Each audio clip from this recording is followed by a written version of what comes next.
สั้นๆก่อนที่เราจะไปหน้าระบบขายเนาะจะสร้างตัวหมวดหมู่ให้ก่อนเนาะสร้างตัวหมวดหมู่ให้ก่อนตัวหมวดหมู่สินค้าก่อนที่จะสร้างเราจะต้องไปกำหนดตารางให้มันก่อนเนาะเดี๋ยวจะเพิ่มอยู่ในตัวไฟล์ dbtext เนาะตัวนี้จะบุ้ยผลอย่างกับตัวโปรเจกต์เนาะแต่ว่าให้ฮู้ซื่อๆว่าโปรเจกต์ของเรามีตารางแนวใดเนาะเวลาไปเฮ็ดตัวจริงก็บ่จำเป็นใช้เนาะตัวนี้บ่มีผลหยัง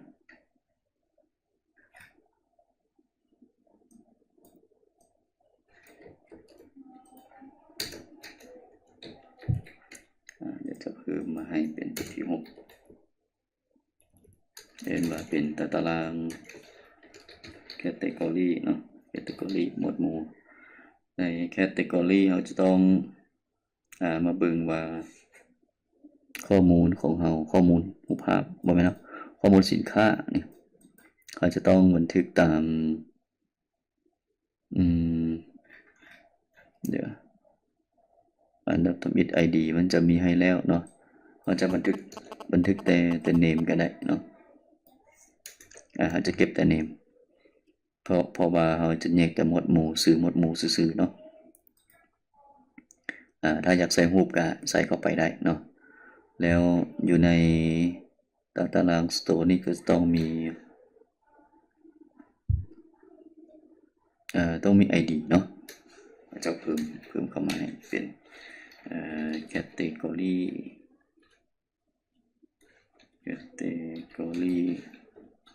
ID เนาะ category ID ตัวนี้ให้เป็นID เป็น integer หรือว่าเป็น string ก็ได้เนาะถ้าหากว่าเราอ้างอิง ID เราบ่สร้างขึ้นมาใหม่เนาะเราบ่ได้ generate คือพวกbuild ID พวกนี้เราเอาตามตัวเลข ID ที่มันสร้างขึ้นในออโต้นะเราก็ให้มันเป็น integer ได้เนาะเป็นตัวเลขจำนวนเต็มได้เนาะเอาเป็นว่าเราจะเลือกใส่เป็น integer แล้วกันเนาะจากนั้นทำการบันทึกแล้วอยู่นี้เราจะต้องสร้างตาราง category ขึ้นมาเนาะจะเปิดเนาขึ้นมาตาราง category ก็จะเป็นโมเดลเนาะโมเดล category แล้วก็เวลาที่สร้างเขาอย่าลืมสร้างตัวไฟล์ migration พร้อมเนาะไฟล์ migration จะถูกสร้างอยู่ในโฟลเดอร์ databaseโฟลเดอร์ migration เขาเปิดบ่าไว้เลยเนาะก็ใช้คำสั่ง php artisan make model แล้วก็ตามด้วยชื่อโมเดลหรือว่าชื่อตารางเนาะก็จะเป็น category อย่าลืมขีด f เนาะ category โอเคนะถึงแล้วเนาะ enter ไปก็จะได้ตัวโมเดล category ขึ้นมากับตัวนี้เนาะกับเจ้าขออนุญาต copy ตัวนี้มาเราจะมาเพิ่มแต่ตัว name เข้าไปเนาะname ชื่อ category แล้วก็อยู่นี่เวลาเราแก้ไขต้องให้มีข้อมูลเนาะโอเคจะบันทึกก่อนบันทึกตัวนี้เนาะจากนั้นอยู่ใน category ต้องเอาตัว protect variable นี้มาใส่เนาะแต่ว่าเขามีแต่ name แม่นบ่มีแต่ name มันก็ใส่แต่ name แบบนี้จากนั้นเราต้องมาอัปเดตตัวไฟล์ migration ของตัวตารางสินค้าเนาะเราจะต้องเพิ่มตัว category เนาะเขาจะใส่เป็น integer จะต้องใส่เป็นแบบนี้เนาะ category ID ตัวนี้มันต้องให้มีเนาะบ่ให้เป็นขาวางบ่ให้เป็นขาวางโอเคแล้วก่อนที่เราจะ migrate เนาะเราจะต้องไปเพิ่มฟิลตัวนี้เป็นอย่างต้องไปเพิ่มก็คือเดี๋ยวนี้มีข้อมูลแล้วเนาะเราบ่อยากลึกตารางข้อมูลเราก็ไปเพิ่มฟิลให้มันแต่ว่าถ้าหากเราไปเอิ้นว่าติดตั้งอยู่โฮสต์ใหม่เวลาเรารัน migrate เนาะมันก็จะสร้างให้อยู่แล้วเพราะว่าเราได้มาสร้างไฟล์ schema ตัวนี้เนาะ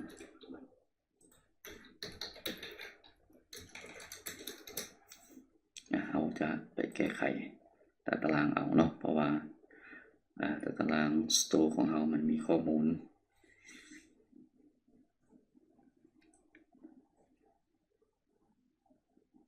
แต่ว่ามันจะบ่เห็นประเภทสินค้าเนาะมันจะerror ได้เนาะเพิ่มได้อยู่แต่ว่า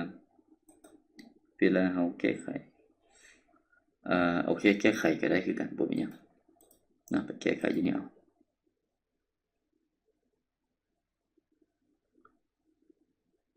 เอามาเบิ่งเสร็จแล้ว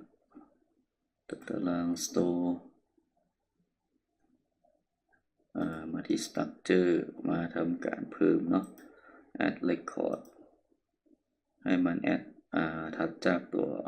field name เราตั้งชื่อเป็นcategory id เนาะ category underscore id เราให้เป็น integer เนาะ integer ก็จะเป็นตัว int value เป็น11แล้วก็เซฟเลยเนาะเซฟเลยก็จะได้ตัวนี้เพิ่มขึ้นมาเนาะโอเคจากนั้นสำหรับหมวดหมู่เราอาจจะได้สร้างอีกหน้าหนึ่งขึ้นมาเนาะเพื่อเอาไปจัดการเนาะไปจัดการฉะนั้นอยู่ในเมนูเนาะเขาจะเพิ่มให้เลยเมนูเดี๋ยวเมนูของเราจะอยู่ใส่อยู่ resort.js component เมนูcomponent เมนูเขาจะมาเพิ่มอยู่นี่อันนี้เป็นเมนู store เนาะ copy เพิ่มขึ้นมาแล้วก็ใส่เป็นหมวดหมู่เนาะหมวดหมู่แล้วก็พาธของมันเนาะใส่เป็น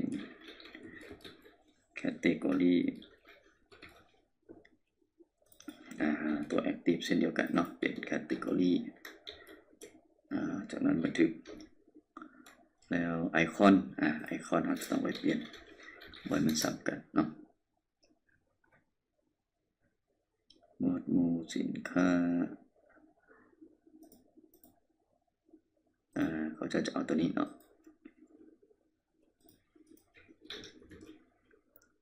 เอามาใส่ที่นี่แล้วก็อย่าลืมคาสเมนูไอคอนเนาะมาใส่นำตัดไอคอนเก่าออกโอเคได้หมวดหมู่แล้วเนาะแต่ว่าหน้าหมวดหมู่ยังบ่มีเนาะหน้าหมวดหมู่ยังบ่มีเอามาที่เราเตอร์แล้วก็ไฟล์ index เนาะจากนั้นเราก็จะมาเพิ่มหน้าหมวดหมู่กับเจ้ากับส่วนนี้หมวดหมู่ต้องไปสร้างเพจขึ้นมาก่อนนะสร้างเพจขึ้นมาก่อนตั้งเป็น category view อันนี้ก็พิมพ์ view init โอเคใส่ h1 ไปก่อนเนาะ h1 category แล้วอยู่ใน index router ก็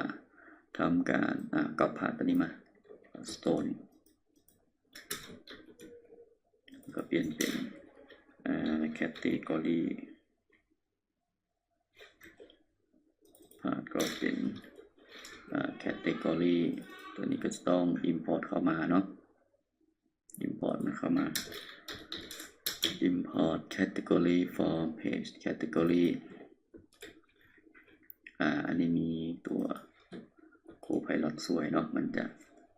แนะนำให้ค่อนข้างจะไวนิดนึงโอเค category เข้ามาแล้วเนาะมาเจ้าก็จะเอาเป็นไปเบิ่งเทมเพลตก่อนเนาะไปเบิ่งเทมเพลตจะเอาหน้าเป็นเขียนเอาก็ได้เนาะเราจะเอาตัว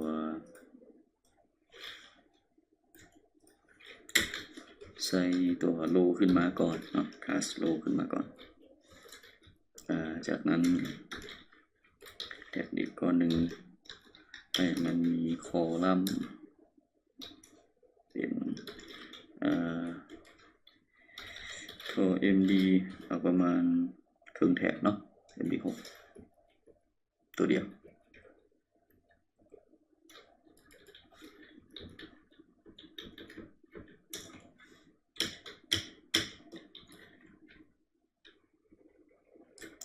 ต้องอยู่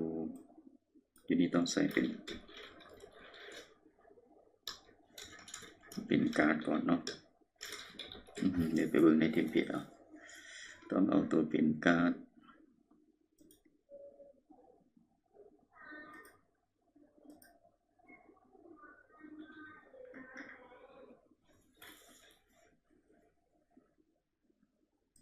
การ์ดตัวนี้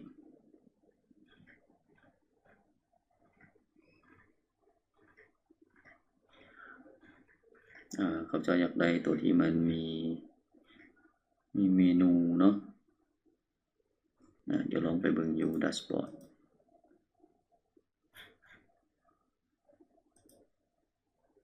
ประมาณนี้เนาะเพิ่มใหม่แล้วก็เป็นตารางเป็นการ์ดแบบนี้แล้วมีลิสต์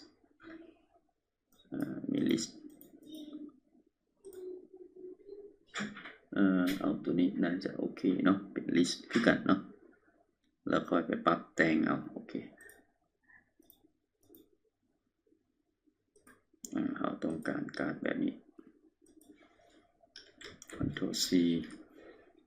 โอเคมาวางใส่นี่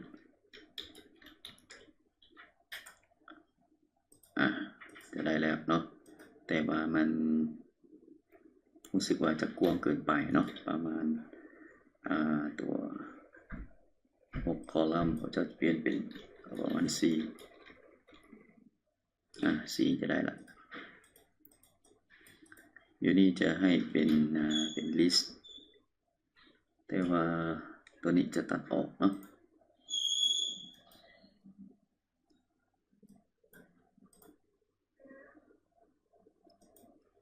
พวกนี้เราจะตัดออก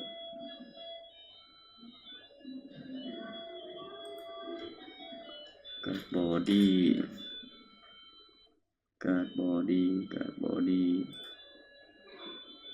อันนี้เป็นการ์ดเฮดดอกดาวบอดี้เอานี้เนาะยูนิตเราจะตัดออก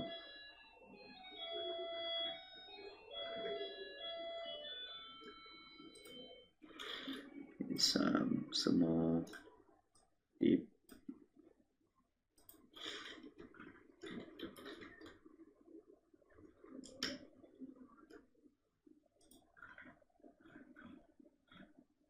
ตัว list จะจงไว้ก่อนเนาะตัว list ตัวนี้จะจงไว้ตัวนี้ตัดออกหมดบ่น่าจะหมดโอเคเลยน่าจะแม่นตัวนี้พร้อมเนาะ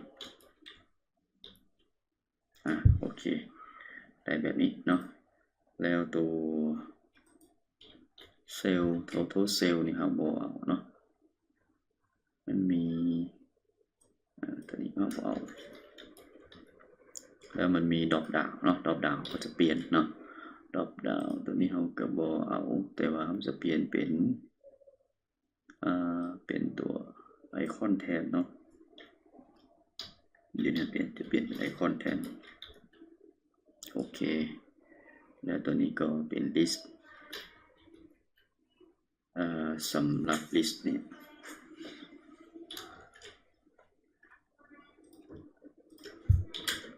อันนี้ก็จะใส่เป็นหมวดหมู่สินค้าแล้วกันเนาะ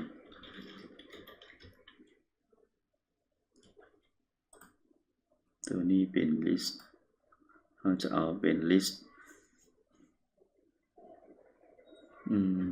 สำหรับ list นี้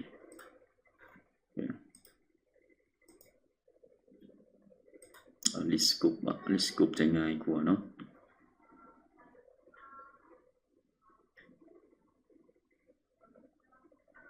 ลองเอา list ตัวนี้ไปใส่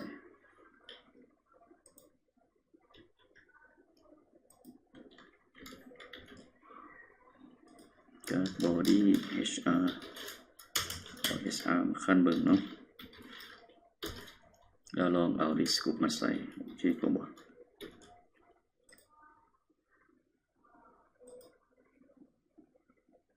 โอเค list group น่าจะโอเคกว่าตัวนี้ออก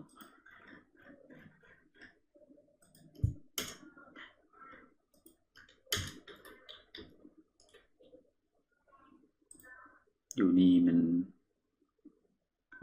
มันมีระยะห่างเนาะอยู่การ header เขาจะลบมากินบอททอนมันให้เป็น0การ header มากินบอททอนก็จะเป็น MB เนาะก็เป็น0ย่อบ่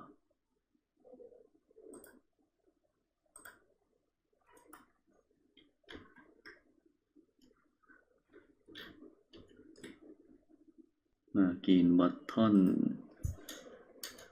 น่าจะเป็นบอทแพดดิ้งเนาะถ้าบอยมากินก็จะเป็นแพดดิ้งโอเคมันย่อเข้ามาแล้วก็อยู่นี่ก็จะเอาเป็นไอคอนเครื่องหมายบวกเอาตัวปุ่มก็แล้วเนาะบัตทอนเครื่องหมายบวก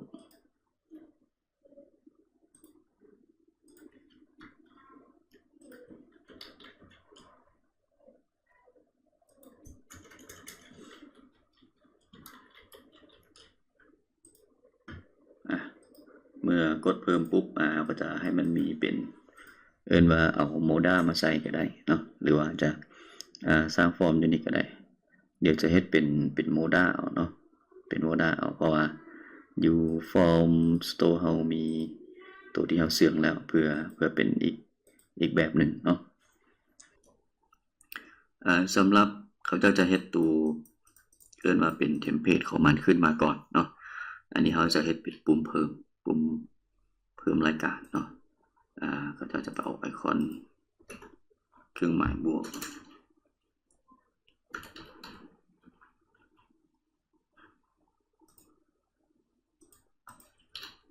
เอาไอคอนตัวนี้มาใส่แทนมันเนาะแล้วก็ให้มันมีขนาดใหญ่นิดนึงประมาณ4โอเคเนาะอันนี้เป็นรายการแล้วรายการมันนี้จะต้องสามารถแก้ไขกับลึกได้เนาะแก้ไขกับลึกฉะนั้นอยู่ในนี้เขาจะเพิ่มให้มันแยกกันอยู่2คอลัมน์เนาะ satisfy base pin น่าจะคล้ายๆตัวนี้ละเอาเป็น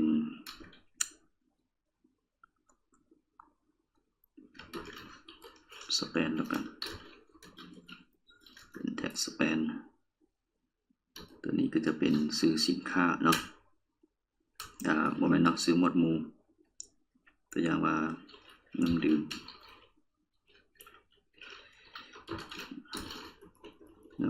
แล้วอยู่ในนี้ก็ให้มีเป็นDV ก็ได้แล้วก็จะให้มีตัวปุ่มเอา เป็นว่าเอาเป็นไอคอนแล้วกันเนาะตัวจะให้มันเป็นไอคอนตัวแก้ไขกับหรือ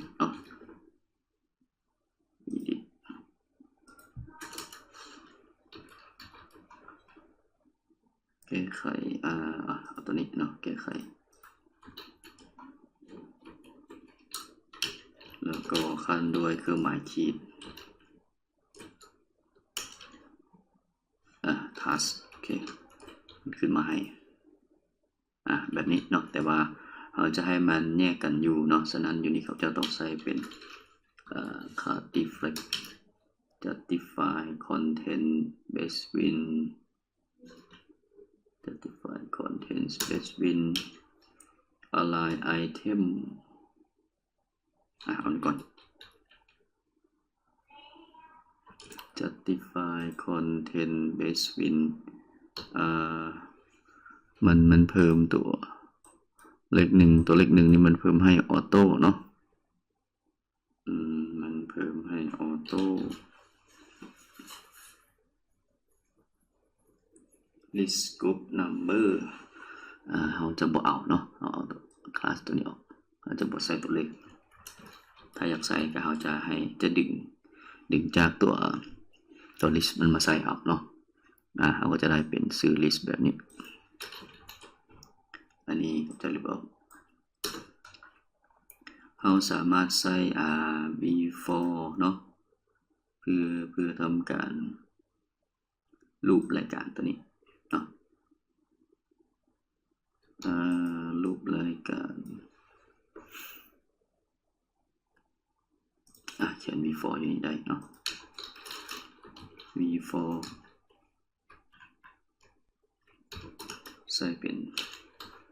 item in ประมาณ10รายการเนาะตัวนี้ก็จะต้องเป็นโอเคจากนั้นทำการบันทึกมันก็จะรูปมาให้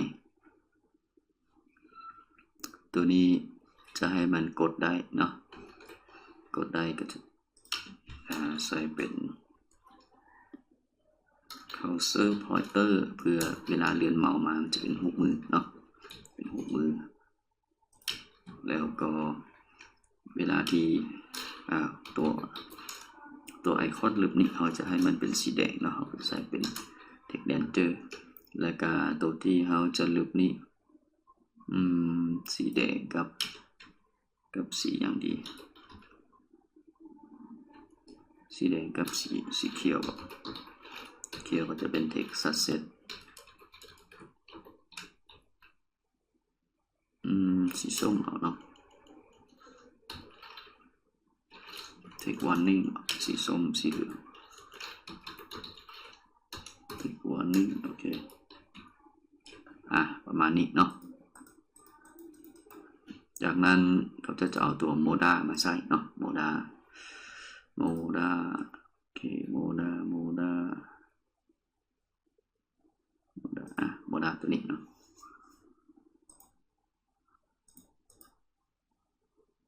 ตัวนี้ติดท็อปจะเอาตัวนี้เนาะตัว small แล้วกัน small น้อยๆนี่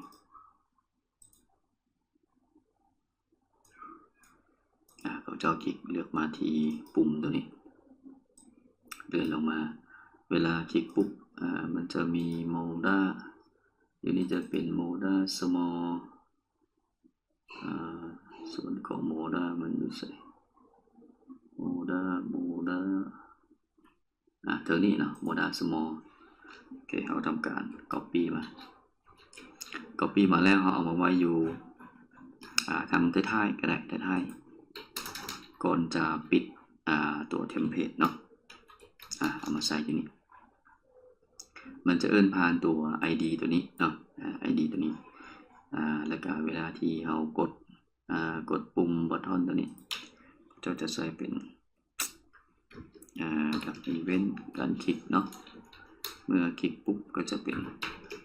ตั้งเป็นฟังก์ชัน add cat เนาะ cat เราใส่คำย่อเป็น add category ก็ได้เนาะจากนั้นมาเขียนฟังก์ชันให้มัน เขียนส่วนของ data ก่อนdata แล้วก็ต่อนี่มันขึ้นมาออโต้ให้เนาะตัว Copilot ลองมึงที่เพิ่มปุ๊บนี่มาแล้วเนาะแล้วอยู่นี่เขาจะเอาแต่ตัวสื่อเนาะตัวปุ่มตัว input ตัวอื่นเขาบอกเอาจะปิดมันก่อน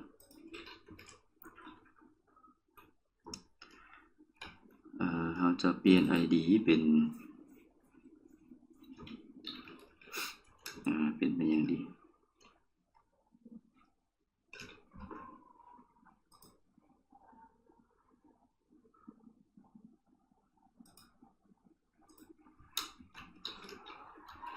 ใช้เป็น form cat แล้วกันเนาะ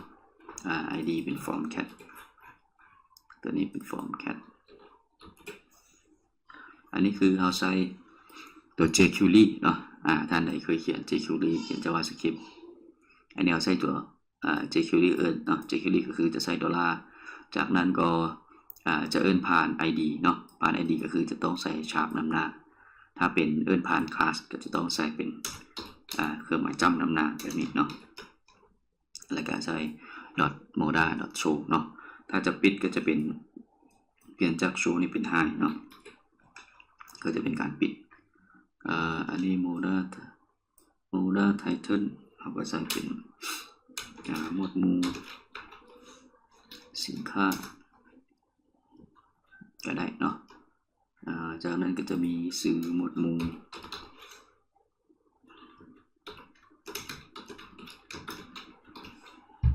ใช้2จำให้มันแล้วก็ตัวทั้งรูมนี่เขาเอาเนาะตัดออกแล้วก็จะมี2ปุ่มมันสลับเบื้องกันอยู่นี่เป็นว่าจะง่ายเนาะง่ายมาใส่นี่แล้วก็ให้มันมีระยะห่างนิดนึงใส่เป็น MB เนาะ MB 2 Margin in 2อันนี้เปลี่ยนเป็นบันทึกเนาะบันทึกแล้วก็ตัว close ตัวนี้ก็จะเปลี่ยนเป็นปิดเนาะปิดโอเคจากนั้นก็จะได้ฟอร์มแบบนี้ตัวนี้มันโอเคอยู่เนาะแต่ว่ารู้สึกว่ามันค่อนข้างจะมีมาร์กิ้นหลายเกินไปเบิ่งบ่อยากงามเนาะคอ MB6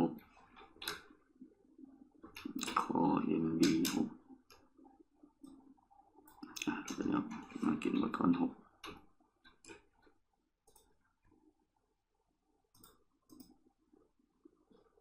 อันนี้น่าจะโอเคกว่าเนาะทีนี้มันเป็น inter name กับจะใส่เป็นจำแล้วกันโอเคเนาะ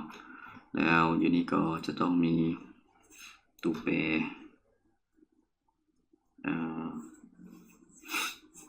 ใส่เป็นอย่างดี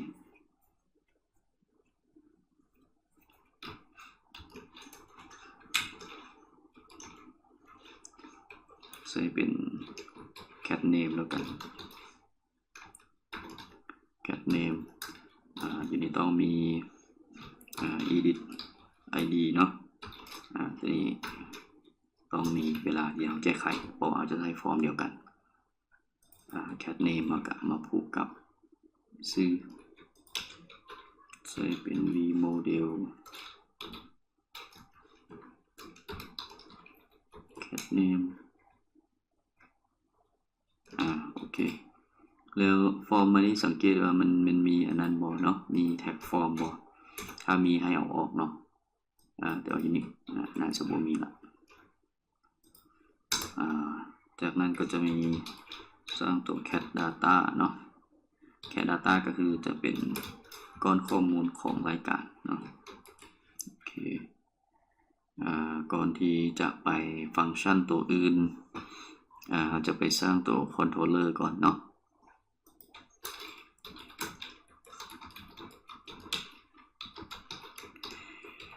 controller เราจะสร้าง controller ที่เอาไว้จัดการเฉพาะตัวหมวดหมู่เนาะหมวดหมู่ อันนี้เราจะสร้างไปอยู่ที่ API slash จะก็สร้างเป็นcategory controller เนาะ controller เช็คชื่อขึ้นนิดนึง controller category โอเคสร้างขึ้นมานะ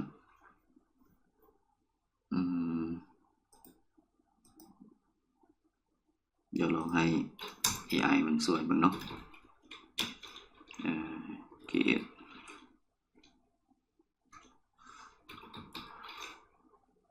create CRUD of category มาได้บ่ index add รู้สึกว่าจะแปลกๆหน่อยหนึ่งเนาะ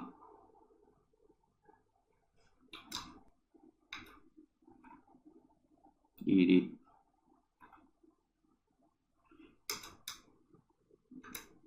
update บ่มี update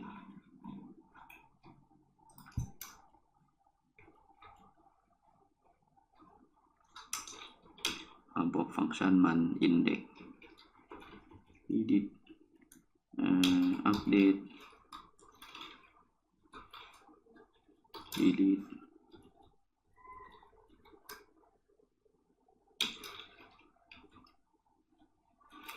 using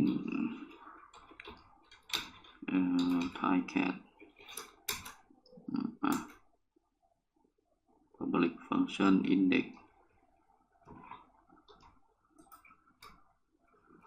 อยู่นี่ต้องเอาโมเดลให้มันก่อนเนาะ use app model โอเค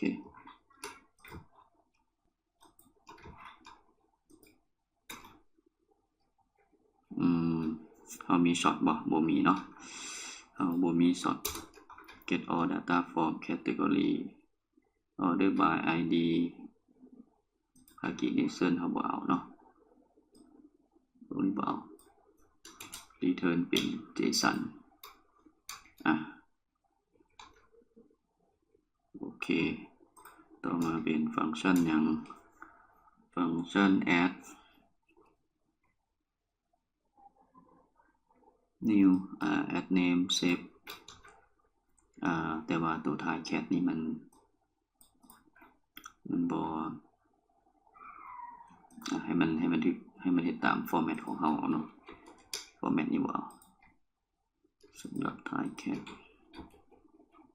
โอเคเราต้องการแบบนี้มันต้องมีตัวนี้เขาสร้างให้มันเบิ่งตัวหนึ่งแล้วก็ตัวโคไพลอตมันจะจื้อไว้เนาะ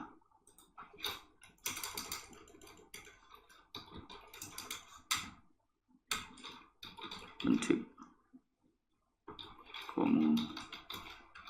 สำเร็จอันนี้เป็น add ต่อไปก็จะต้องเป็น edit edit มาบอกโอเค edit นี่เก็บแบบนี้ได้เนาะแล้วก็จะต้องมี update มัน generate นี่มันก็จะอ่านตามโครงสร้างที่ว่าเราเคยใส่คืออยู่ถึงเนาะตัว update file category cat name save เห็นแบบนี้ก็ได้เนาะซึ่งโค้ดที่ว่าเราเฮ็ดเมื่อก่อนแม่นอัปเดตเห็นแบบนี้เนาะกับแบบนี้ใช้ได้คือกันเนาะใช้ได้คือกันโอเคเอาคนละ2แบบแล้วกันบัดเวลาใส่ก็เลือกเอาเนาะจะเอาแบบใดอันนี้แม่นอัปเดตแล้วก็ start ก็แม่น delete เนาะ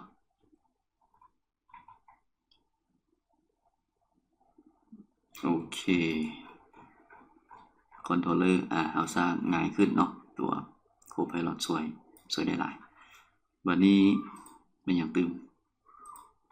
เส้นทางเนาะเส้นทางเราเตอร์ API เราจะต้องทำการ import category วันนี้เราจะต้องสร้างเป็นcategory ปึ๊บในนี่มันเฮ็ดคือตัวเทิงนี้เลยเนาะ คือตัวเทิงเลยโอเคเรามีตัว get category add part add function add edit update โอเคถือว่าใช้ได้เนาะก็ประหยัดเวลาไปเอามาต่อที่ตัว category เลยเราจะต้องเวลาที่ป้อนข้อมูลแล้วกดบันทึกโอเคระดับอีเวนต์ในการคลิก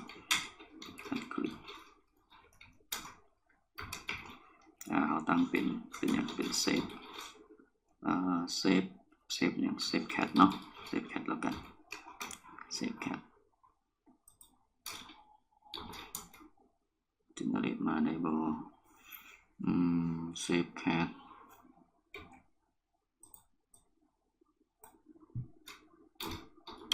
ลองให้โคไพลอตสวยอยู่นี่ต้องมีฟอร์มถ่ายเนาะเอาลืมฟอร์มถ่ายเริ่มจะเป็น true แล้วกัน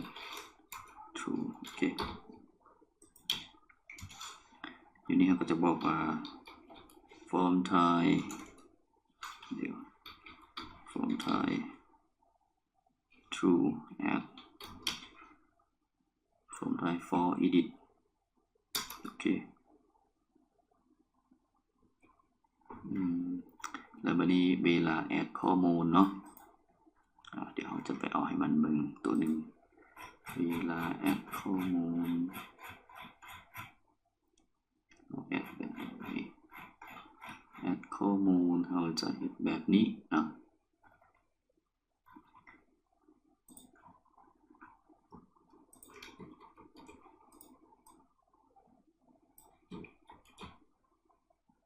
โอเค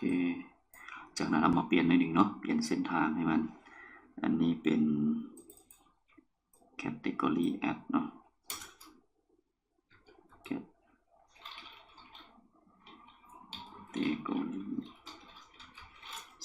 /add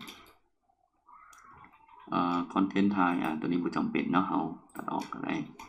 ส่วนตัวโทเค็นตัวนี้จำเป็นโทเค็นจำเป็นเนาะข้อมูลที่ส่งไปตัวนี้เรามีตัวแปรของเรามันจะบ่เป็น object เนาะฉะนั้นทีนี้เราจะต้องใส่เป็น object ก็ใส่เป็น cat underscore nameได้นี่ก็ได้เนาะเท่ากับ this dot cat name จะส่งตัวนี้ไปถ้าหากว่าสำเร็จเนาะสำเร็จอยู่นี่ form ถ่ายอยู่นี่มันจะเป็นเขาใส่show form เนาะแต่ว่าอยู่ในนี้เขาใส่ตัว moda นี่นะ moda เขาก็จะต้องทำการ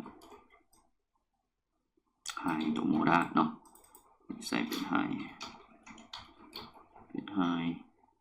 อันนี้เขาก็จะเปลี่ยนเป็น get cat เป็น option get cat ส่วนตัว sweep alert โอเคใส่แบบนี้เลยแบบนี้เลยเนาะอยู่นี่ต้องเอาตัวอย่างละโทเค็นมาก่อนเนาะต้อง import root store พร้อมกับ axios เนาะแล้วก็ตัวนี้แล้วก็เอาส่วน setup นี่มาโอเคจากนั้นส่วนของการอัปเดตขึ้นมาบอกอัปเดต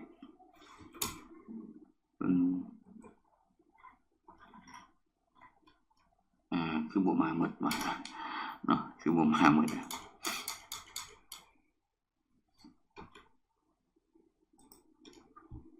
โอเคบ่มาหมดบ่เป็นอย่างเดียวก็เปลี่ยนบางตัวมันก็บ่ฮู้เนาะ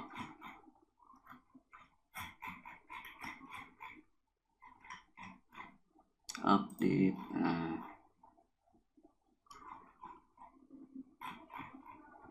นี่เนาะอัปเดต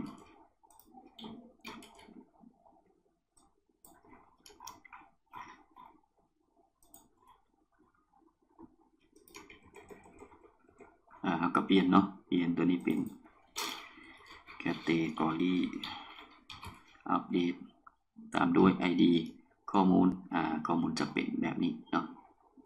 เอาข้อมูลตัวนี้ไป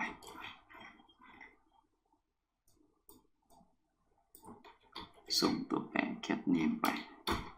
แล้วคอนเทนต์ท้ายตัวนี้ไม่จำเป็นเนาะบริการเพราะบริการอัปโหลดรูปโอเคถ้าสำเร็จปุ๊บคือกันเนาะถ้าอัปเดตสำเร็จก็ต้องรันส่งตัวนี้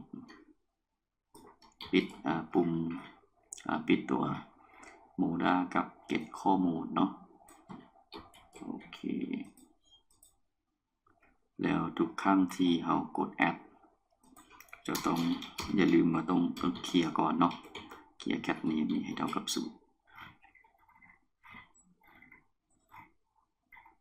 โอเคอันนี้คือฟังก์ชันเซฟจะต้องอย่างตัว get เนาะ get cat ฟังก์ชัน get cat get cat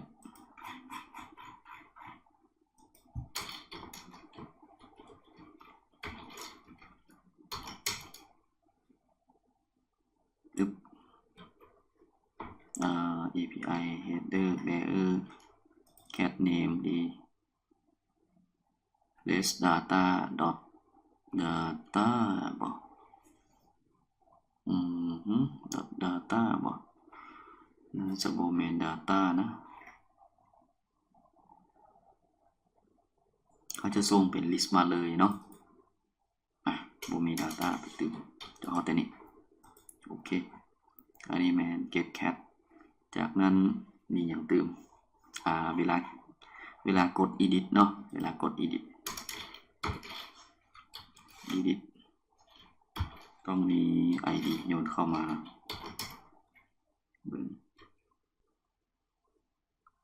edit แบบนี้บ่ได้เนาะ edit ID form type พวกนี้บ่ได้มันจะต้อง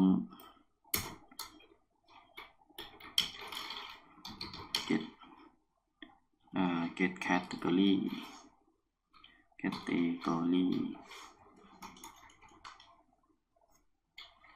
by ID form backend ได้บ่ get category เฮาที่ได้ว่าพาดเฮามันมี edit เนาะเดี๋ยวลองไปเบิ่งดูพาดของเฮาcategory มันมี edit ติงตามด้วย ID โอเค edit ด้วย ID authorization โอเคถูกต้อง cat name เท่ากับless data cat name บอกมึงเวลาส่งข้อมูลมาใส่นั่นนี่ไปก่อนเนาะแล้วก็ form type เป็น for ถึงแล้วก็ให้ show moda โอเคถูกต้องถ้าผิดพลาดเลยโอเคส่วนหลายถึงแล้วเนาะมันเจนมาให้วันนี้ยังเติมยังเอาข้อมูลไปแสดงผลเนาะข้อมูลก็คือมันจะได้อยู่ cat data เอา cat data นี่มาแสดงผล cat data เอามาใช้นี่ cat data เราเอาตัวแปรไอเทมดึงข้อมูลเนาะจากนั้นอยู่นี่เราก็จะเอาตัวไอเทม dot เขาใช้ซื้อเป็น name ได้เนาะเราใช้ซื้อเป็น name อยู่นี่เนาะเรามีเวลากด edit add event เข้าไปอันนี้จะเป็น edit มันอย่างเดียวน่าจะใส่ edit cat เนาะedit cat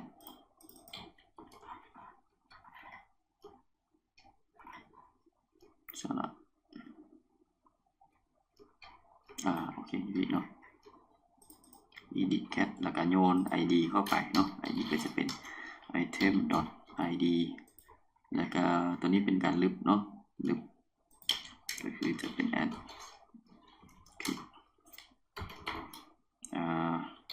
ตั้งเป็น del cat แล้วกัน del cat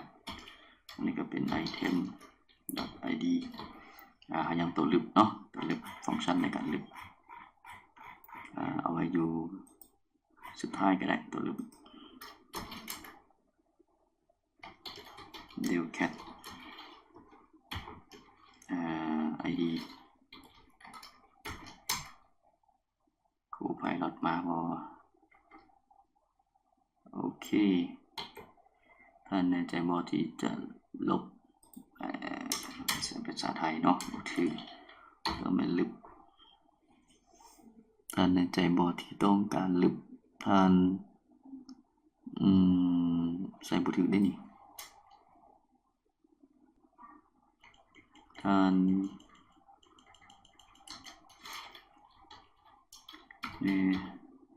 ใจบ่ที่จะลึกข้อมูลนี้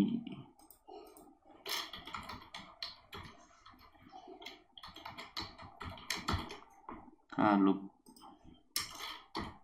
จะบอกสามารถกู้คืนได้โอเคแล้วมันใช้ view delete เนาะโอเคใส่แนวนี้ก็ได้แล้วมันจะมี exort ที่เราให้มันจะต้องเป็นแบบ delete เนาะอันนี้ต้องสังเกตดีๆไปที่ API category delete ตามด้วย id โอเคถูกต้องมีโทเค็นถูกต้องเนาะหลังจากสำเร็จget cat ถูกต้องเนาะแล้วก็มี swift alert แจ้งถ้า error ก็แจ้งอยู่นี่ถ้าหากหมดโทเค็นหมดอายุโอเคถูกต้องมันช่วยเราได้หลายเลยจากนั้นบันทึก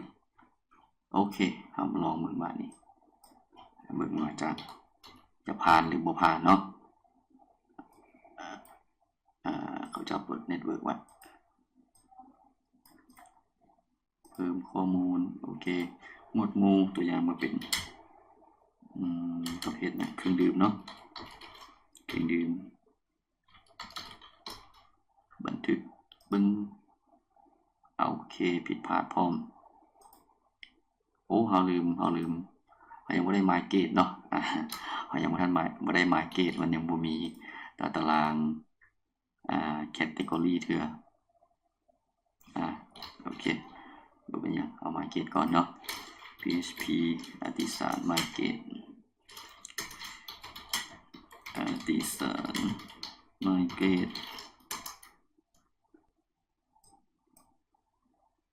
โอเคหมายเกตสำเร็จเนาะหมายเกตโอเคเราก็มาเพิ่มเนาะบัดนี้เขียวก่อนเครื่องดื่ม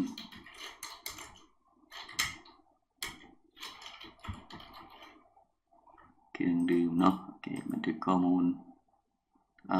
ยังมีerrorอยู่เดี๋ยวไปเบิ่งมีerrorมั้ยยังข้อมูลส่งไปเป็น cat name cat name ยังบ่ถูกแล้วเพราะว่าเขาใส่มันเป็น name เนาะแล้วเวลาที่บันทึกอยู่category controller เขาใส่เป็น name หมดโอเคปรับหน่อยนึงเนาะปรับหน่อยนึงเวลาส่งข้อมูลไปบันทึกอยู่นี่เราใส่เป็น name แล้วล่ะเนาะโอเคอัปเดตก็เป็น name แล้วก็เวลาบันทึกนี่ก็เป็น name เนาะ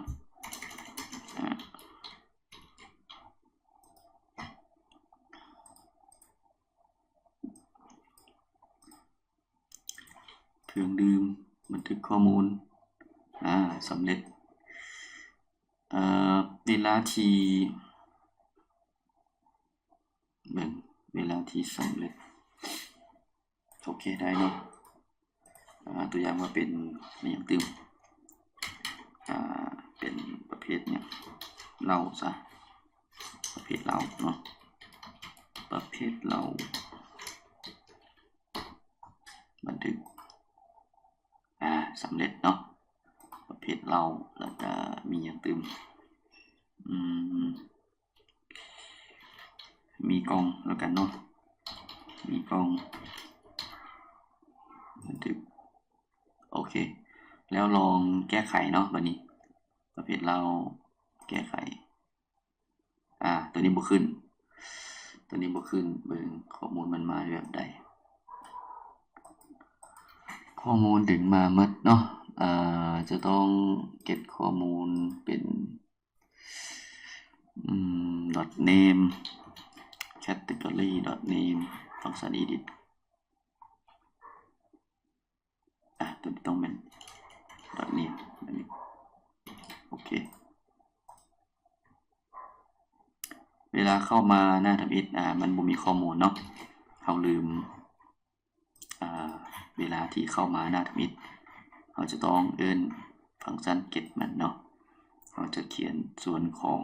create เนาะ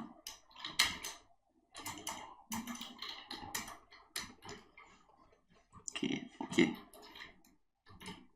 get cat มาบ่มาเขียนผิดบ่นี่เขียนผิดบ่โอเคเขียนผิดเนาะ C น้อยบ่แม่น C ใหญ่มาละแก้ไขประเภทเราตัวอย่างเก่าบันทึกโอเคเปลี่ยนได้แล้วเนาะมีกล้องเปลี่ยนเป็นเป็นยังก็ได้เนาะเอาวาซาบิแล้วกันอัปเดตโอเคเปลี่ยนได้วันนี้ลึกเนาะลองลึกเบิ่งถ้าในใจบอที่จะลึกข้อมูลนี้โอเคที่จริงมันใช้ตัวคอนเฟิร์มเนาะลองกดโอเคไปเบิ่งลึกได้เนาะเอาในนี้ก็ได้เนาะแต่ว่าตัวคอนเฟิร์มจะอันนั้นกลัวตัวคอนเฟิร์มจะเบิ่งมันงามกว่าเนาะ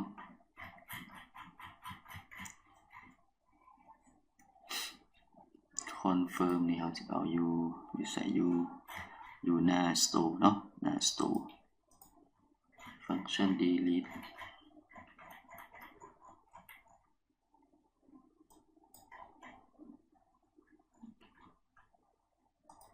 เอาตัวนี้มาแล้วกันรู้สึกว่าตัวCopilot มันเจนให้นี่จะอันนั้นนิดนึงเนาะขับมาได้เอาอากาศเพียงแต่เปลี่ยนตัวที่อยู่ทางด้านในนี่เนาะ delete คือกันหมดบ่น่าจะบ่คือหมดเอาเป็นว่าเอาทั้งตัวนี้เนาะไปหมดส่วนของ Axios เนาะ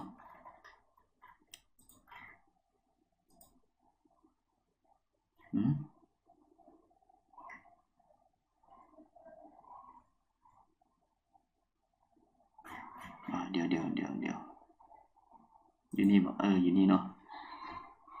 อยู่นี่เนาะโอเค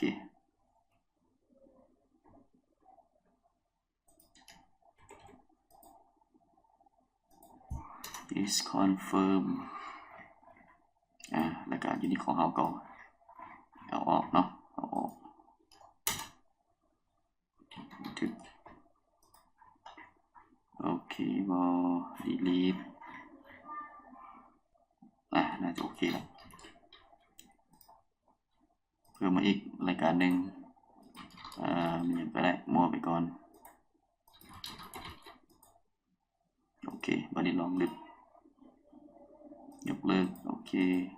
ตกลงหรือเปล่าโอเคได้ละอันนี้เป็นอย่างประเภทมีเนาะ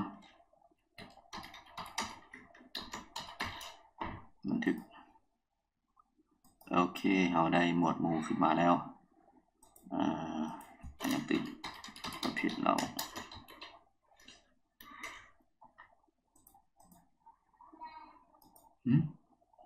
เพิ่มใหม่ได้เนาะเพิ่มใหม่แล้วมันคือเป็นอัปเดต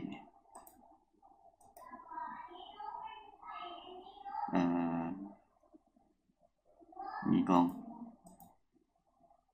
นี่บักของมันเนาะเอาเพิ่มไหมแต่ว่ามันเป็นอัปเดตแสดงว่าเวลาที่เรากดเพิ่มไหมนี่เรายังบ่ได้เซตตัวนี้เนาะฟอร์มทายนี่ให้มันเป็น true ในส่วนนี้มันเป็น for อยู่มันอัปเดตเนาะ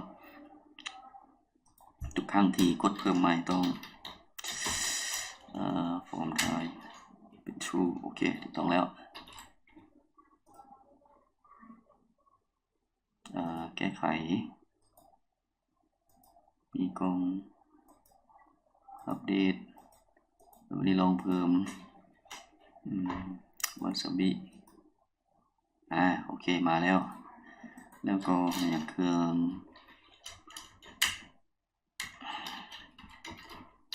สำอางโอเคอันนี้คือจะเป็นหมวดหมู่เนาะ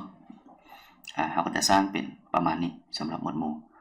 แล้ววันนี้เวลาที่แสดงสินค้าเนาะเราอยากดึงหมวดหมู่ออกมาเนาะแล้วก็เวลาที่เพิ่มข้อมูลก็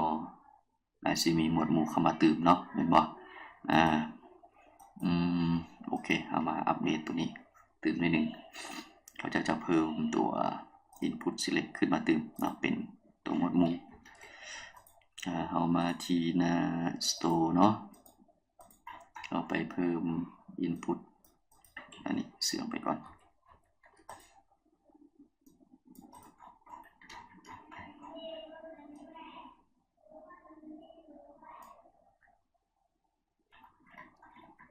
เรามี input select ตัวนี้เนาะแล้วเราจะมาเพิ่มเป็นของหมวดหมู่ event ทุกตัวนี้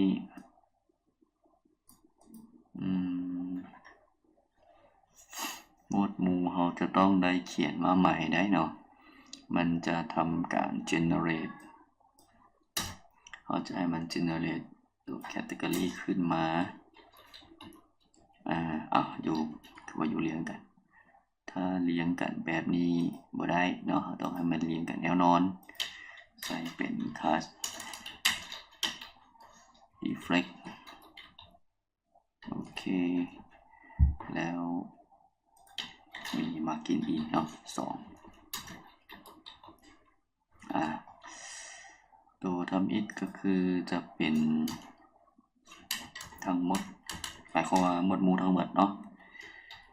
จะใส่เป็นทั้งหมดvalue เป็นอย่างนี้ value เป็นอย่างนี้เป็น all ก็ได้เนาะเป็น all โอเคเป็น all ทั้งหมดเนาะแล้วอยู่นี่ต้องมีข้อมูลของ category เนาะ category จะใส่เป็นอะไรอย่าง cat data เนาะ cat data cat data แล้วต้องมีไปเอาตัวนี้มาเนาะ function get cat ก็จะมีการดึงตัวนี้เนาะเอา get cat มาใส่ส่วนใดก็ได้เนาะของ method เอาเป็นว่าจะไปไว้อยู่ใกล้ๆกันกับตัวนี้โอเคแล้วเวลาที่เข้ามาทำ it ต้องไป get ตัวนี้เลยต้องใส่เป็น this เนาะ this dot get cat โอเคเมื่อได้ cat แล้วเราต้องเอา cat นี้ไปวนลูปอยู่ใส่อยู่ตัวนี้เนาะโอเคCopilot มันหูดีเนาะโอเคถูกต้องเราจะมาเขียน before you option ตัวนี้ตั้งเป็น item in cat data key เป็นitem.id value ตัวนี้เนาะธรรมดามันจะต้องมี value เอาใส่2จำนำหน้าเป็นการadd ค่าเข้าไปเนาะอันนี้ก็คือจะเป็นID ของมันเนาะเป็น ID ของมันแล้วก็ดึงซื้อออกมาแสดงผลโอเคได้เนาะฉะนั้นอยู่นี่นี่ category เอามาแล้วปัจจุบันมันเลือกอยู่ทั้งหมด เราจะต้องให้มันแสดงทั้งหมดเนาะและถ้าเลือก category ใดหนึ่งปุ๊บเราจะให้มันฟิลเตอร์ข้อมูลตาม category เนาะเป็นบ่ฉะนั้นอยู่นี่เราต้องสร้างตัวแปร category ขึ้นมาเนาะ category จากนั้นเราก็อันนี้อย่าลืมประกาศเนาะประกาศ category เบื้องต้นให้มันมีค่าเป็น all เนาะเพราะว่าข้างทวิตเข้ามาเราจะให้มันแสดงทั้งหมดเนาะแสดงทั้งหมดแต่วันนี้ category เขาจะส่งไปเวลาเก็บข้อมูลของตัว store เนาะก็จะมาเพิ่มที่นี่เพิ่ม category เท่ากับ$ปิกา this dot category เมื่อส่ง category มาแล้วเรามาเบิ่งอยู่ใน store controller เวลาเก็บข้อมูลอันนี้ยกไปก่อนเราก็จะหับตัวแปร category โอเคแต่ว่าบ่ถูกเนาะเราตั้งบ่แม่น ID บ่แม่น ID จากนั้นเราก็จะมาเช็คเนาะเช็คแนวใด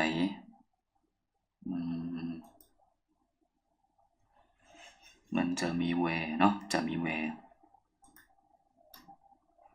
ตัวนี้ที่จริงมันเป็นแถวเดียวเด้อมันเป็นแถวเดียวนี่จริงๆมันเป็นแถวเดียวยาวๆแต่ว่า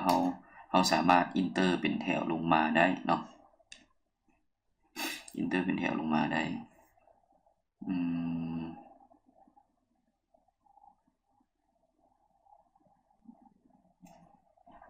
เดี๋ยวลองให้ Copilot มันเจนมาให้มึง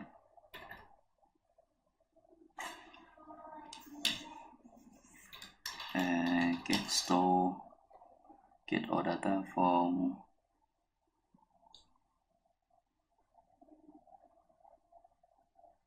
get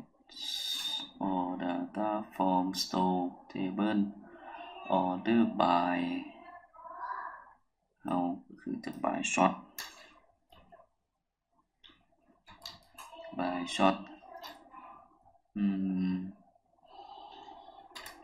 per page มันจะเข้าใจบ่เนาะ per page แล้วก็มี shirt มี wear shirt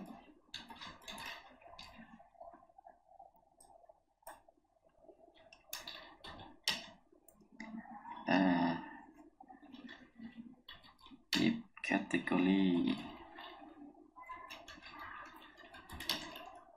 เท่า all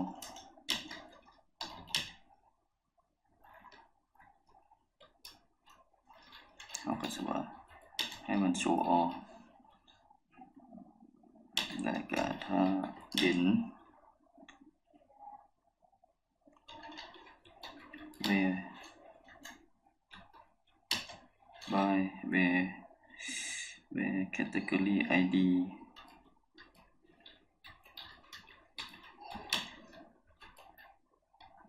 โอเคยาวนิดหนึ่งเนาะลองมึงมันจะพูดเรื่องบ่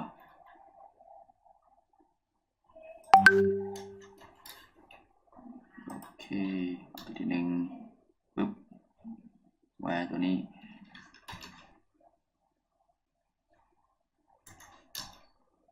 โอเคหูเรื่องบอ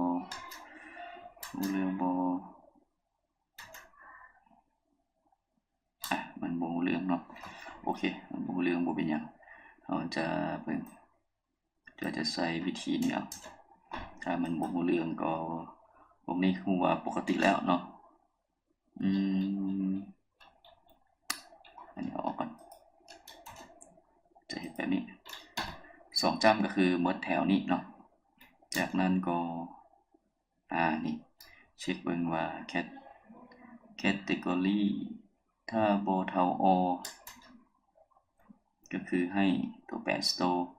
where category by ตาม ID ของมันเนาะตัวนี้บ่แน่ใจว่าใช้เป็น category ID บ่ เดี๋ยวขอเช็คคืนมาหนึ่งเราใส่อยู่ตารางstore เนาะโอเคเขาใส่เป็น category ID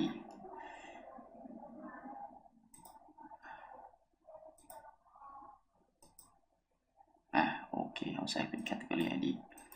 แล้วจากนั้นมันมี pagination เขาต้องแวร์ก่อนเลยเนาะต้องแวร์ก่อน store ต้องชี้ไปที่ where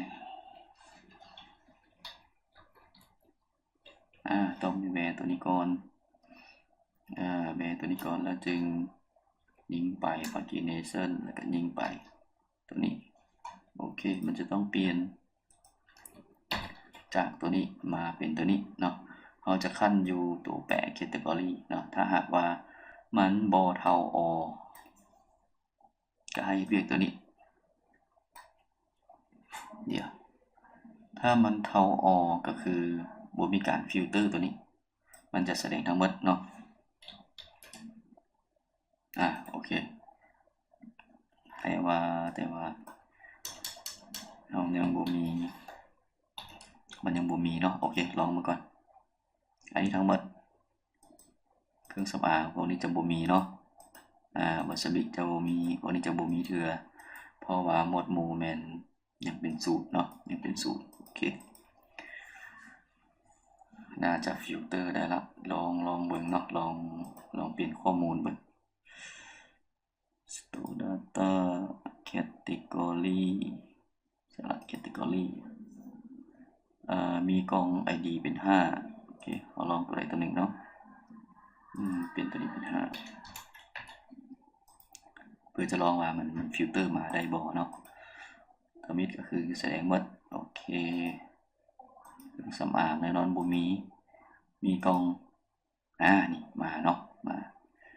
แสดงว่าโค้ดพวกนี้เขาใช้ได้เนาะใช้ได้ตามโลจิกที่ว่าเขาเขียนเนาะโอเคบัดนี้เราจะต้องได้มาเพิ่มอยู่2ขั้นตอนเนาะตอนเพิ่มข้อมูลกับตอนแก้ไขเนาะเพิ่มข้อมูลนี้ฟอร์มนี้ต้องมีแคตตากรีขึ้นมาเดี๋ยวเบิ่งก่อนว่าจะเฮ็ดหมดได้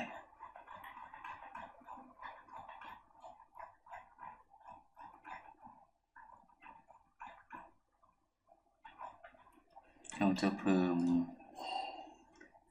อันนี้เขาจะขั้นมันเนาะอยู่บนจำนวนนี่อยู่บนจำนวนนี้จะใส่เป็น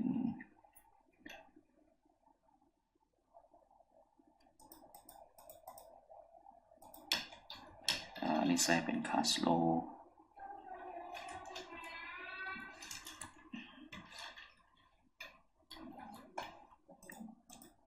แล้วก็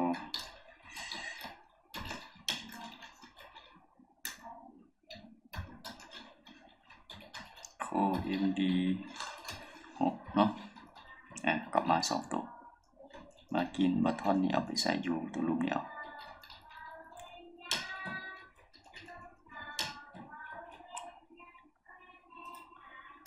ตัวทมิตก็คือจะเป็นจำนวนเนาะตัวจำนวนนี้โอเคจำนวนนี้ไปใส่บัตรตัวที่2เราจะไปเอาตัว input เขาจะเข้าไปก๊อปมันเจนมาให้บอกโอเคมันเจนมาให้เนาะเจนมาให้ประเภทโมเมนต์เนาะมันแมนหมวดหมู่สินค้าแล้วก็ดึงมาจาก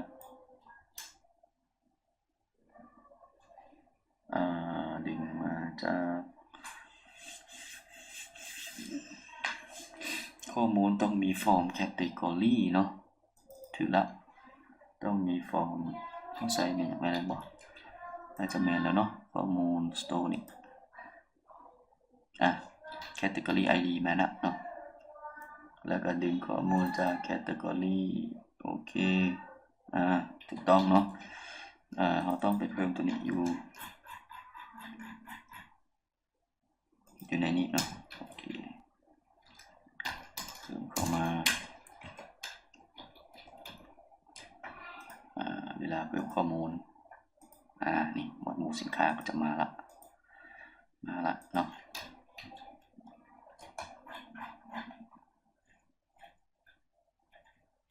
เวลาเพิ่มใหม่เวลาเลือกนี้เดี๋ยวจะบุมีทั้งหมดได้เนาะถ้าเราเลือกเอาทั้งหมดมันก็จะบ่มีหมวดหมู่ฉะนั้นจุดนี้เราจะต้องคอมเมนต์ตัวนี้ไว้เนาะเพราะว่าหมวดหมู่สินค้าต้องมีตัวใดตัวหนึ่งจะบ่ให้เป็นทั้งหมดหรือค่าวางแต่ว่าเวลาแสดงนี่เป็นเวลาแสดงบ่แม่นตัวนี้เนาะบ่แม่นตัวนี้ตัวที่อยู่ฟอร์มพี่เนาะใส่ละฟอร์มหมวดหมู่สินค้าแม่นแล้วเนาะมันอยู่ในฟอร์มมันบ่มีทั้งหมดมันต้องมีตัวใดตัวหนึ่งโอเคบัดนี้ลองเพิ่มข้อมูลเดี๋ยวก่อนที่เพิ่มนี่ต้องไปเบิ่งหน้า Store ก่อนเนาะเอาเวลาที่เราแอดข้อมูลอยู่นี่ต้องเพิ่ม Category ID เวลาเพิ่มแล้วก็เวลาอัปเดตนี่ต้องมี Category ID เนาะทีนี้ก็ต้องมีกัน Category ID โอเคจากนั้นทำการบันทึกทดสอบเบิ่งเนาะว่าผลลัพธ์มันจะเป็นเท่าใดจะได้ตามที่เราต้องการหรือบ่เนาะอีกตัวหนึ่งเพิ่มไปก่อนก็ได้เพิ่มไปก่อนก็ได้ใส่เป็น EA หมวดหมู่เครื่องสำอางต่อเป็นอันนี้สมเสร็จบันทึกข้อมูลบ่สำเร็จเป็นอย่างบ่สำเร็จเขาลืมอย่างไปบ่fail category ID do not have default value แสดงว่ามันcategory ID มีข้อมูลแล้วแต่ว่ามันบอกว่าอยู่นี่บ่มีข้อมูลเนาะ category ID มีแล้วเวลาเพิ่มข้อมูลปุ๊บ request ท่านใดจื่อบ่เฮาลืมขั้นตอนหยังมันบ่รู้จัก category ตัวนี้เนาะเฮาลืมเพิ่มอยู่โมเดลเนาะโมเดลตัวใดก็คือ store เนาะต้องเอาไปเพิ่มอยู่โมเดล store นี่เห็นบ่นี่เฮาลืมตัวนี้มันถึงอ่านบ่เห็นเนาะถึงอ่านบ่เห็นโอเคบัดนี้ลองเพิ่มใหม่กดฟอร์มเก่านี่ก็ได้เนาะกดฟอร์มเก่านี่ก็ได้ปึ้งเห็นบ่สำเร็จเนาะสำเร็จb จำนวน4ใส่หมวกก่อนก็ได้อันนี้อะไรเป็น category วาซาบิเนาะได้ข้อมูลแล้วนี้เราลองเลือกเบิ่งเนาะเครื่องสำอางมีบ่นี่ EE เนาะวาซาบิเป็นตัวที่2นี่โอเคแสดงว่าใส่ได้เนาะแล้วลองแก้ไขเป็นเครื่องสำอางเปลี่ยนเป็นเครื่องดื่ม AA นี่เป็นเครื่องดื่มเนาะบันทึกมีเออร์เลอร์เป็นอย่างเออร์เลอร์เออร์เลอร์เป็นอย่างนี้เออร์เลอร์เป็นอย่างอยู่ใน Store Controller แถวที่175 unlink asset 175 Store Controller 175มันลึกหูบ่ได้เนาะมันลึกหูบ่ได้เดี๋ยวตัวนี้บ่ได้มีหูเนาะตัวนี้นี่บ่ได้มีหูนี่เป็นหูนี่ มันลึกบ่ได้เราต้องเช็คเอิ้นว่ารูปภาพก่อนเนาะก่อนที่จะลึกตัวนี้ต้องเช็ครูปภาพนี่แบบนี้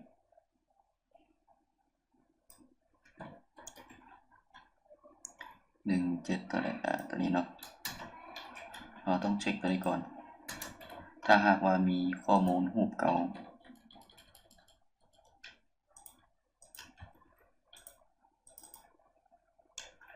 ถ้ามีรูปตัวนี้จึงทำการลึกถ้าบ่มีก็บ่ลึกเนาะ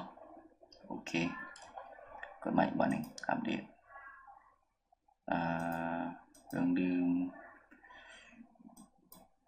งงหน่อยนึงเนาะ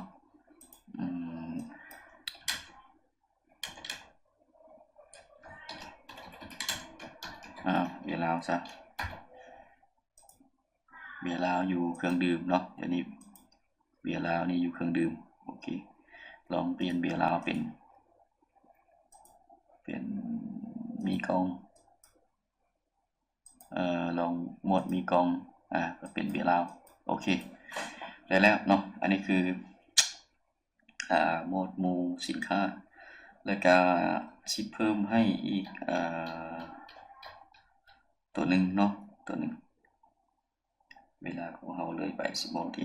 เดี๋ยวจะเพิ่มให้สิเพิ่มเทคนิคการจอยให้เนาะจอยเทเบิลโคไพลอตน่าจะสวยได้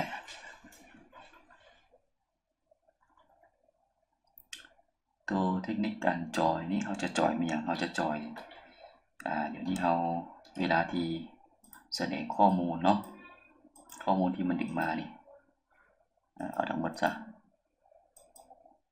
โอเคมันมี category ID เนาะมี category ID แล้ววันนี้เราจะรู้ซื้อหมวดหมู่สินค้าเอามาแสดงผลนำเนาะเราจะให้แบบใดก็คือเราสามารถที่จะเอา ID นี้ไปค้นหาอยู่หมวดหมู่ตัวนี้ก็ได้คือกันเนาะได้คือกันแต่ว่าเขาจะเฮ็ดให้ก็คือให้มันไปจอยเอานะจอยก็คือมีซื้อหมวดหมู่มาพร้อมเนาะมีซื้อหมวดหมู่มาพร้อมเขาว่าเบิ่งการจอยฟังก์ชันindex เนาะตรง index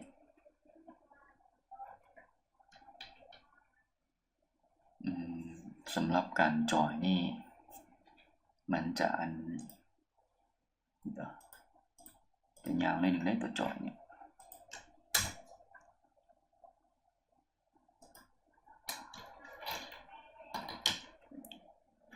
Copilot จัดการให้หน่อยจอย table จอย category table น่าจะเขียนให้ใหม่เนาะโอเคลองมาเขียนอยู่ลุมนี้เบิ่งjoin to table moment store join category โอเคแบบนี้เนาะก็คือตาราง store ไป join category แล้วก็เงื่อนไขของมันเนาะก็จะเอาตาราง store นี้เนาะตารางตัวนี้นะ store category id ก็คือมันจะมาอ้างอิงข้อมูลในตาราง store แล้วก็ category id เนาะถ้า category ตัวใดหากตรงกับตาราง category เนาะ category ตัวที่2ก็คือตัวนี้ตาราง category id หมายความว่าตาราง category ตัวนี้ตาม id เนาะถ้ามันตรงกันจึงดึงข้อมูลออกมาเนาะแล้วต่อมาก็จะมีการ select เนาะจะมีการ select ก็คือเลือกเอาข้อมูลอยู่นี่ตัว select เขาสามารถเลือกเอาได้เนาะคือตัวอย่างตัวนี้ store.down เนาะ store.down หมายความว่าจังได๋ store.down หมายความว่าอยู่ในตาราง store ดึงเอาหมดเนาะดึงเอาหมดทั้ง id name category id พวก image พวกจำนวนพวกข้อมูลทั้งหมดนี่เนาะที่ว่าดึงเอาหมดแต่ถ้าอยากดึงเฉพาะแต่ข้อมูลก็ดึงได้เนาะกำหนดเอาก็ได้id image อย่างก็แล้วแต่เนาะกำหนดเอากำหนดแนวใดก็คือเขียนอันนี้ถ้าเป็น name เนาะก็จะเป็นstore.name แล้วก็มีอย่างตื่มตัวอย่างว่ามี store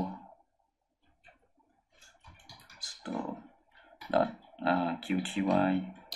แบบนี้เนาะสามารถเขียนไปได้แต่ว่าในที่นี้สำหรับข้อมูลของ store จัดเลือกเอาทั้งหมดเราจึงใส่เป็น store ดาวแล้วก็ category name ก็คือตาราง name ตารางหมวดหมู่เนาะหลังจากที่มันเทียบ ID ตรงกันปุ๊บแล้วอยู่นี่มันเขียน as category name หมายความว่ามันจะเปลี่ยนเนาะเปลี่ยนชื่อ category ที่ว่าเป็น name นี่นะมันอาจจะต่ำกันกับตัวชื่อสินค้าเนาะเพราะว่าชื่อสินค้าของเราตั้งชื่อเป็น name คือกันเนาะเราจะเปลี่ยนชื่อใหม่เนาะก็จะใส่คำว่า as แล้วก็ตั้งชื่อใหม่เนาะแบบนี้ในการจอยแบบนี้ต่อมาเราก็จะเฮ็ดคือเก่าเนาะ short by เรียงตาม store ID เนาะเดี๋ยวนี้ข้อมูลก็จะมีทั้ง store และก็ category ฉะนั้นเวลาเลือกเราต้องระบุเนาะต้องระบุแล้วก็ต่อมาเราจะมีตัวนี้เนาะมีตัวนี้ก็คือเป็น if hot นี่ต้องจำก่อน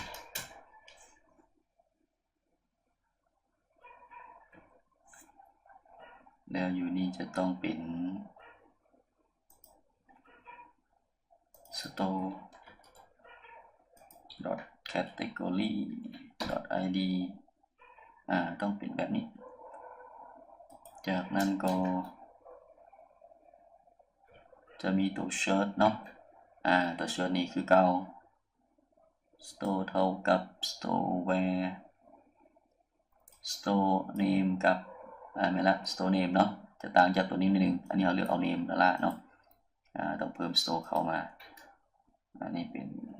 โอเคแล้วก็จะมีภาคกิจเนตถูกต้องเนาะอันนี้เขาจะคอมเมนต์ไว้เขาจะเปลี่ยนเนาะจะเปลี่ยนมาเป็นแบบนี้แล้ววันนี้เขาไปเบิ่งข้อมูลที่มันได้มามันจะerror บ่หรือว่าจะคือเก่า refresh บ้านหนึ่งข้อมูลมาคือเก่าเนาะมาคือเก่าแล้วไปเบิ่งข้อมูลจะเพิ่มเติมตัวนี้เข้ามาเนาะนี่ category name เนาะก็จะมีสื่อหมวดหมู่มาพร้อมเลยแต่ว่าข้อมูลที่มานี่จะต้องเป็นตัวที่มีหมวดหมู่คือตัวนี้น้ำหอมทานทรายนี่มันบ่มีหมวดหมู่นี่มันเป็นสูตรเนาะมันเป็นสูตร category ของเราบ่มี ID สูตรมันจะบ่แสดงมาเนาะมันจะบ่แสดงมาอันนี้ต้องเบิ่งเวลาจอยเนาะเพราะว่าบางเทื่อจอยไปแล้วบ่เห็นข้อมูลมาต้องไปไล่เบิ่งว่ามันตรงตามเงื่อนไขบ่ถ้ามันบ่มี ID ของตารางที่จอยเนาะบ่มีคือตัวนี้มันจะบ่ออกมาเนาะก็จะไปเปลี่ยนให้มันมีคือตัวอื่นแต่ว่าถ้าเฮาเพิ่มข้อมูลใหม่นี่เพราะว่ามันต้องมีหมวดหมู่อยู่แล้วเนาะมันต้องมีหมวดหมู่อยู่แล้วเวลาเพิ่มจะต้องมีหมวดหมู่อยู่แล้วเนาะส่วนการแสดงผลก็ง่ายๆเนาะแสดงผลก็เพิ่มหมวดหมู่ให้มันเนาะอันนี้จะเป็นหมวดหมู่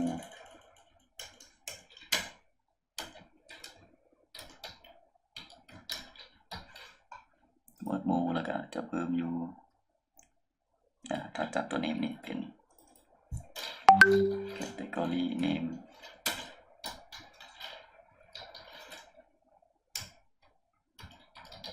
ต้องใส่ให้ตรงกับตัวนี้เนาะโอเคเราก็จะได้หมวดหมู่ขึ้นมาแบบนี้เนาะลองเปลี่ยนเบิ่งเนาะลองเปลี่ยนเบียร์เหล้าเป็นจากมีกองเป็นเครื่องดื่มเป็นข้อมูลนี่เบียร์เหล้าก็จะเป็นเครื่องดื่มแล้วก็ลองฟิลเตอร์เครื่องดื่มก็จะเห็นแต่เครื่องดื่มฟิลเตอร์มีกองเห็นแต่มีกองฟิลเตอร์เครื่องสำอางบ่มีเนาะสบิโอเคมีทั้งหมดก็แสดงทั้งหมดอันนี้ก็คือจะเป็นการสร้างแคตตากรีเนาะทางสร้างหน้าเพิ่มหมวดหมู่แคตตากรีแล้วก็ทางเอามาจัดใส่ในหน้าสโตร์เนาะค่อนข้างจะยาวนิดนึงเนาะแล้วก็กับเจ้าก็ได้อธิบายไปไว้นิดนึงเนาะถ้าไหนที่อาจจะบ่ทันก็ลองเบิ่งวิดีโอแล้วลองหยุดเบิ่งเนาะ